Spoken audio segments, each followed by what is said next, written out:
Bâti en 1811 et classé monument historique en 1973, l'ancien palais de justice de l'Assomption est aujourd'hui devenu un centre culturel. Selon la croyance populaire, le lieu est si hanté qu'il est devenu un incontournable pour tous les chasseurs de fantômes du Québec. Aujourd'hui, notre enquêteur tentera de faire la lumière sur l'efficacité de la quincaillerie utilisée pour chasser les revenants.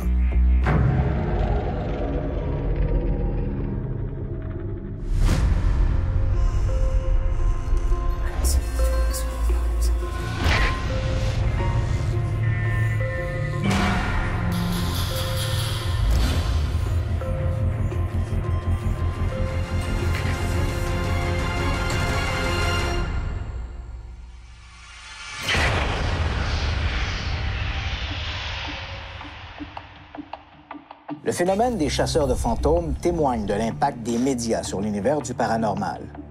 Lorsque j'ai commencé dans ce domaine, à la fin des années 1970, il n'y avait aucun groupe qui enquêtait sur ces manifestations d'outre-tombe.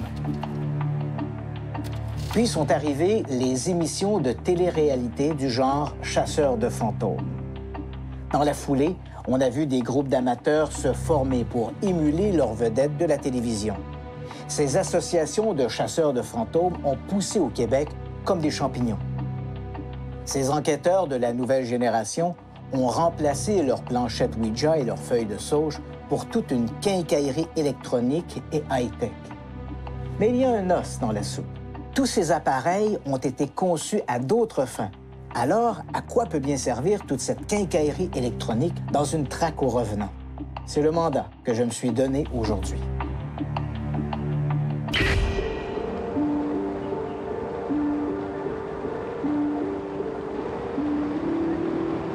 Sur les terres de l'ancien palais de justice de l'Assomption qu'a été construit vers 1780 un premier édifice à la demande des seigneurs du Saint-Sulpice. Au 18e et 19e siècle, le bâtiment a connu plusieurs altérations. Puis, le palais de justice de l'Assomption, tel qu'on le connaît aujourd'hui, date de 1811. Dans les années 1970, le bâtiment a été abandonné. Il est demeuré désert pendant de longues années. Au début des années 1980, Françoise Mirand, l'actuelle propriétaire, a racheté l'édifice et a entrepris de le restaurer. Dès son arrivée sur les lieux, Christian va rencontrer l'équipe de fantomemontréal.com, venue enquêter sur les phénomènes paranormaux à l'Assomption. Alors, j'imagine que c'est pas la première fois que tu entends parler du lieu ou que tu viens sur le lieu. Effectivement, ça fait plusieurs reprises. Ça doit faire environ 8 à 10 fois. Ah, donc, c'est un lieu que vous connaissez bien. Je le connais très bien, oui.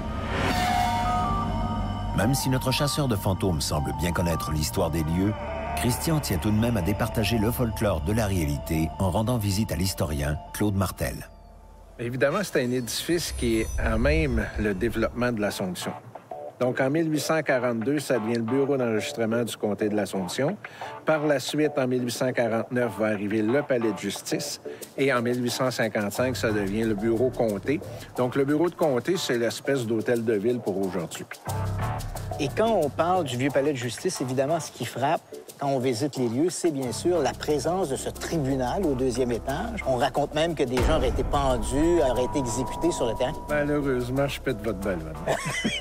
C'est ce qu'on appelle une cour de circuit. Aujourd'hui, on appellerait ça la cour municipale ou la cour des petites créances. Rien pour condamner quelqu'un à la pendaison. L'édifice est abandonné, mais il est classé monument historique. Donc, pas question de la détruire. C'est un local qui va devenir un endroit squatté. On sait que c'était des jeunes qui venaient faire des séances de Ouija, des messes noires, toutes sortes d'espèces d'activités de sciences occultes. Ces événements-là vont amener, quelques années après, des chasseurs de fantômes. Alors, moi, quand j'ai appris ça, mon premier intérêt, c'était de voir à ceux qui ont vécu ici pendant que c'était une résidence ou des bureaux. Et jamais on n'a manifesté la moindre chose anormale. Alors, il apparaît véritablement que c'est à partir des années 2000 que les manifestations, si je peux appeler ça comme ça, vont commencer à se présenter auprès des gens qui travaillent ici.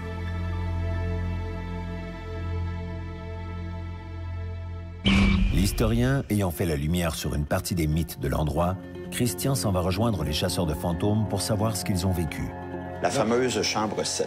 Le propriétaire de l'endroit m'a raconté que Il y avait quelqu'un qui était couché dans le lit, puis qu'ils ont entendu comme un roulement, une bille qui roulerait par terre.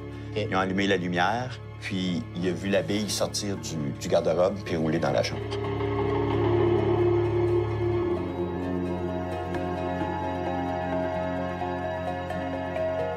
Moi, c'est arrivé à 3 reprises, des billes. Il y avait une dame qui était assise à peu près dans le milieu, ici, sur la 2e rangée. Et j'ai vu, de mes yeux vus, une bille tomber du plafond, puis lui tomber sur la tête. Et elle a fait, qu'est-ce que c'est ça? Mais moi, je l'ai vu, la bille. Puis après qu'elle est tombée sur la tête, on l'a entendu tomber sur le sol. Elle l'a ramassée.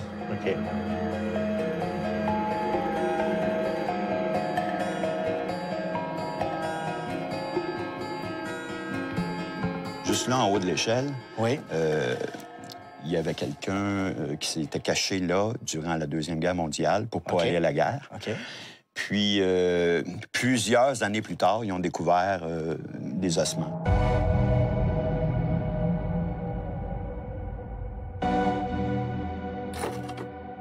Est-ce que celle-là, ça vous appartenait, ce morceau-là?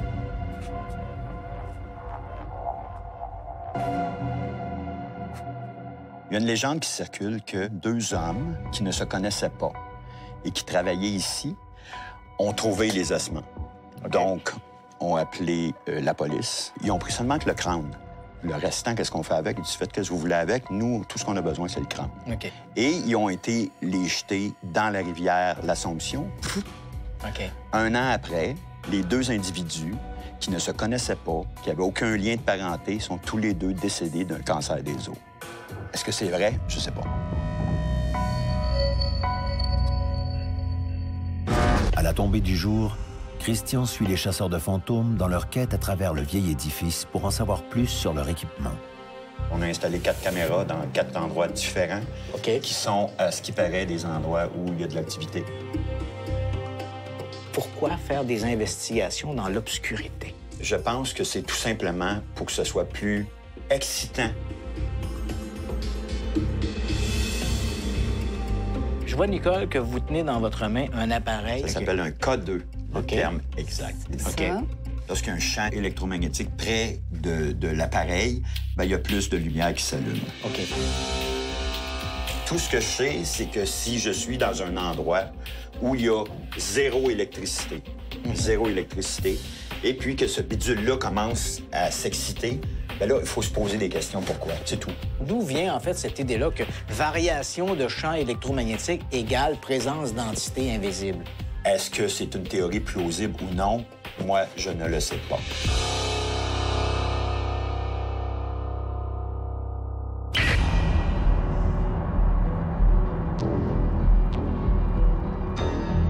Christian est sceptique quant à l'utilisation que font les chasseurs de leurs appareils. Il donne donc rendez-vous au physicien Danny Plouffe pour évaluer le fonctionnement de toute cette quincaillerie en matière de chasse aux revenants. Je vais vous présenter en gros les instruments. On a le classique K2. Ça, c'est quelque chose de très standard. Ça détecte les ondes électromagnétiques, tout simplement. Et supposément, lorsqu'il y a un fantôme qui s'approche du K2, il va le détecter. Est-ce que tu es ici dans la pièce? Si tu nous entends, moi puis Pierre-Luc, allume les lumières, s'il te plaît. Tu nous entends? OK. Tu nous entends? T'allumes les lumières, on arrive à communiquer avec toi. Oui. Et voilà, merci. Tu l'as-tu vu? Aussitôt qu'on a quelque chose d'électronique, ça émet du rayonnement électromagnétique de basse fréquence, nécessairement. Le rayonnement électromagnétique est présent partout, constamment. Il y en a partout. Quand on ferme les lumières, ça ne veut pas dire qu'on est déconnecté du réseau. Il n'y a juste pas de courant nécessairement qui va se rendre à la lumière, mais il peut quand même avoir du courant des fois qui va passer. Il sait juste qu'il se passe quelque chose chez le voisin ou juste quelques maisons plus loin, des fois, puis ça peut influencer. T'allumes les lumières, on arrive à communiquer avec toi comme ça. Oui. Et voilà, merci. Tu l'as-tu vu? C'est peut-être mon talkie. Allô, oui. C'est mon talkie. Sinon, on va utiliser différentes variantes. Tu sais que le fer a des propriétés magnétiques, fait que si on passe proche de quelque chose en fer, ça peut faire réagir l'instrument. On se promène avec ces instruments, puis on détecte du rayonnement électromagnétique. C'est normal, on vit dans un monde électromagnétique. Si je simule le circuit électrique qu'on utilise dans nos maisons, ce qu'on a dans nos maisons, donc les mêmes qui passent dans les fils, comme on voit, lui réagit lui réagit, lui réagit et lui réagit. C'est un outil qu'on sert qui...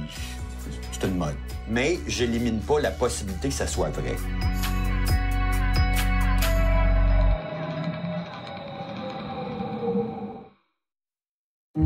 Comme le physicien l'a démontré, le K2 ne sert à rien pour chasser le fantôme. Christian poursuit donc son enquête pour évaluer la pertinence des autres appareils que les chasseurs utilisent. Fait qu'on voudrait savoir s'il y a quelqu'un qui voudrait communiquer avec nous autres. Pourquoi vos os sont ici? La boîte fantôme ici, de fantôme, c'est juste une radio. AM/FM. Avec cet instrument-là, on peut balayer les fréquences, donc les postes de radio. C'est comme lorsqu'on tourne notre radio. Ce qu'il fait, c'est comme si on changeait de poste, finalement. Puis, ce qu'ils vont faire, c'est qu'ils vont écouter les bruits qui sont générés. Puis, avec ces bruits-là, ils vont dire « le fantôme a dit tel truc ». Il y a un moyen d'enregistrer ces sons. Ensuite, à l'audition de ces sons, ils vont détecter des voix, et c'est ce qu'ils appellent des PVE, phénomènes des voix électroniques.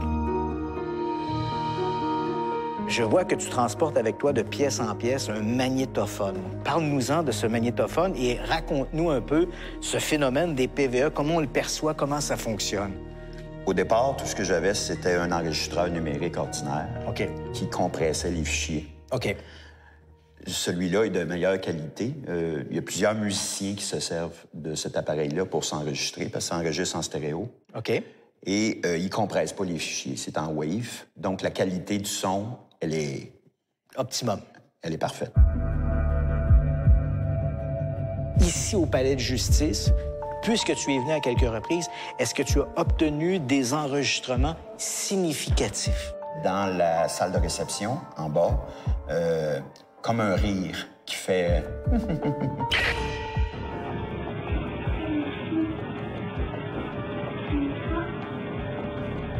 Comment être certain que ce n'est pas une transmission parasitaire que l'appareil a captée? Il est possible que ce soit taxi, whatever. Quand je fais une enquête, j'ai jamais mon cellulaire sur moi en partant. OK. On essaie d'éliminer un certain nombre de possibilités. OK. Les chasseurs de fantômes, ce qu'ils cherchent souvent, c'est d'avoir le plus de bruit possible. Donc, je vais le mettre en AM ou FM, c'est une préférence. Allons-y pour le FM. Le FM, c'est meilleur le AM parce qu'il y a plus de bruit. Ah, OK. Puis, ce qu'ils vont faire, c'est qu'ils vont écouter les bruits qui sont générés. Puis, avec ces bruits-là, ils vont dire « le fantôme a dit tel truc ». Ah, on entend des voix. Exact. D'où viennent ces voix? Nécessairement, on va entendre des postes de radio, hop, qui vont... Hop, on entend ici. Ouais, OK. En fonction du poste où est-ce qu'on est, ça va changer le bruit qu'on entend.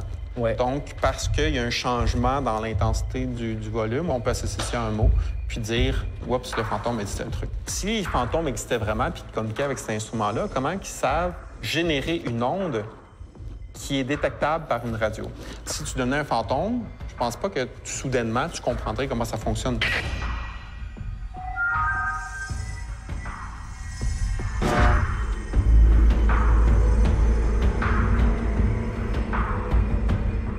Je vais tout simplement la mettre sur le frigidaire ici. Et vous pouvez jouer avec. Il n'y a personne qui est allé l'au-delà puis qui est revenu pour nous dire « oui, on peut communiquer avec vous autres ». OK. Mais j'élimine pas la possibilité que ça se peut. OK.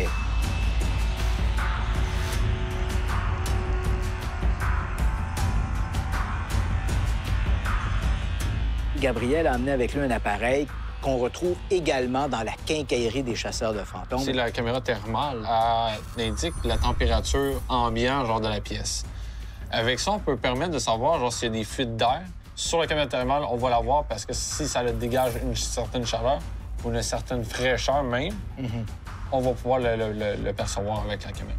Ces appareils-là ont été faits au départ pour la construction, les plombiers, et pourquoi pas s'en servir, et peut-être qu'on pourrait capter des choses intéressantes avec. Mais on pourrait facilement entrer en contact avec l'au-delà sans avoir aucun de ces outils-là.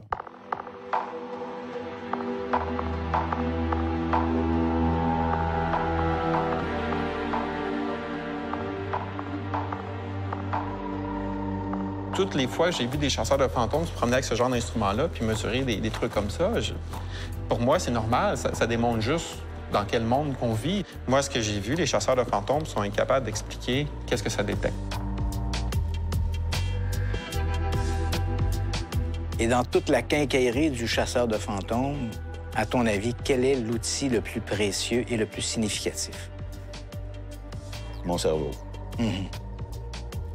C'est juste mon cerveau qui va faire la distinction. C'est juste mon cerveau qui va être capable d'évaluer qu'est-ce qui vient de se passer.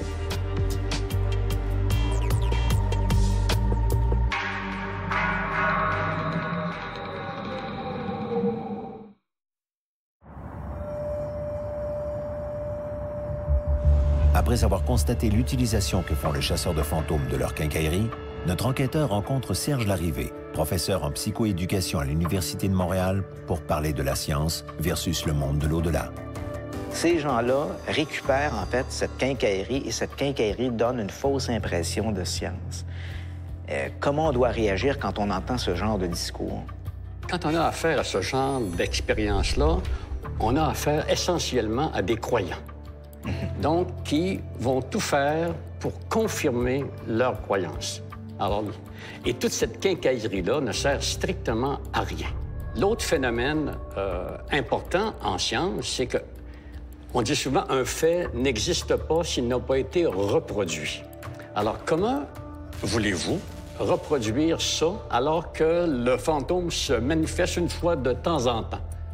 Pourquoi il se manifeste? Parce que là, les gens y croient. Puis quand il se manifeste pas, semble-t-il, c'est parce qu'il y a des gens qui doutent dans la maison. En science, on doit tout faire pour démolir nos théories. Et si on n'y parvient pas, c'est qu'ils sont temporairement non faux, la science étant biodégradable, en tout cas en sciences humaines. Ouais. Si quelqu'un nous démontre que l'on se trompe, on devrait faire une fête parce que ça veut dire qu'on s'approche de la vérité. On doit aller jusqu'au bout de nos arguments, puis quand il n'y en a plus, on laisse tomber. Contrairement à la politique, faire des erreurs, c'est fondamental. Autrement dit, la science progresse par correction d'erreurs. Hein? On n'a pas besoin de démissionner, nous, quand on se trompe. Hein? On a simplement qu'à dire « je me suis trompé », voilà.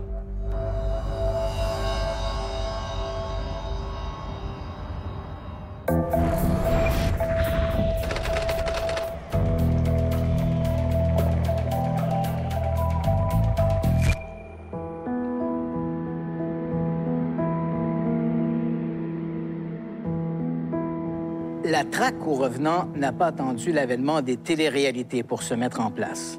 En fait, si la diffusion d'émissions consacrées aux chasseurs de fantômes a fait des émules partout en Amérique du Nord et même en Europe, l'investigation dans de soi-disant lieux hantés existe depuis des générations.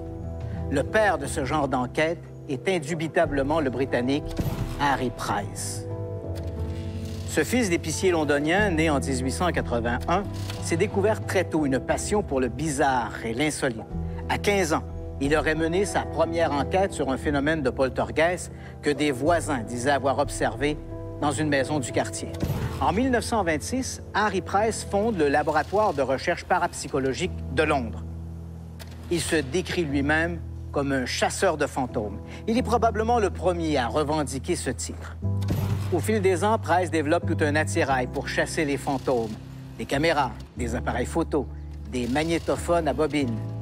Certains de ces appareils, comme ces détecteurs de mouvement, qui ne sont en réalité que des fils de nylon reliés à des clochettes, sont rudimentaires, mais témoignent de son imagination. Pour documenter les allées et venues des revenants, Price n'hésite pas à déverser des kilos de poudre de talc pour saisir l'empreinte de ses visiteurs d'outre-tombe. Price ne limite pas ses enquêtes qu'aux seuls revenants. Il expérimente aussi avec des médiums.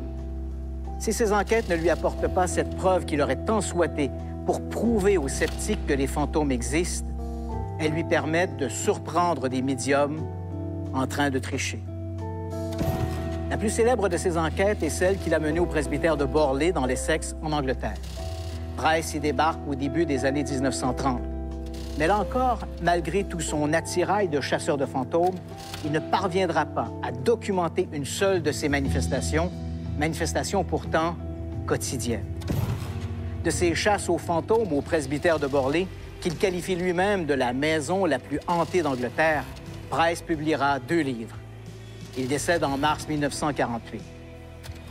Les chasseurs de fantômes d'aujourd'hui n'ont rien inventé.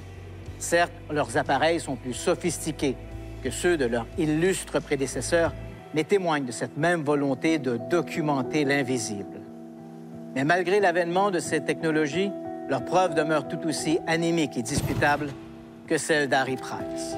Visiblement, le détecteur d'entités n'a pas encore été breveté.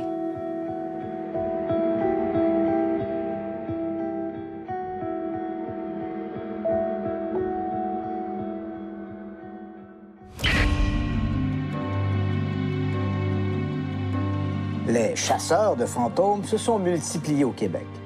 Tous ces groupes s'en remettent à peu près à la même quincaillerie pour documenter ces soi-disant manifestations de l'au-delà.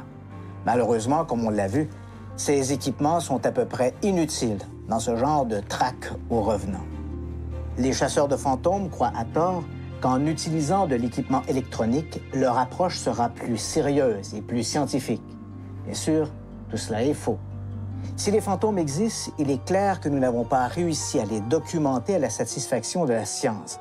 Et ce n'est pas quelques photos floues ou des bruits parasitaires sur des enregistrements plus ou moins sérieux qui convaincront les milieux académiques de l'existence de l'au-delà.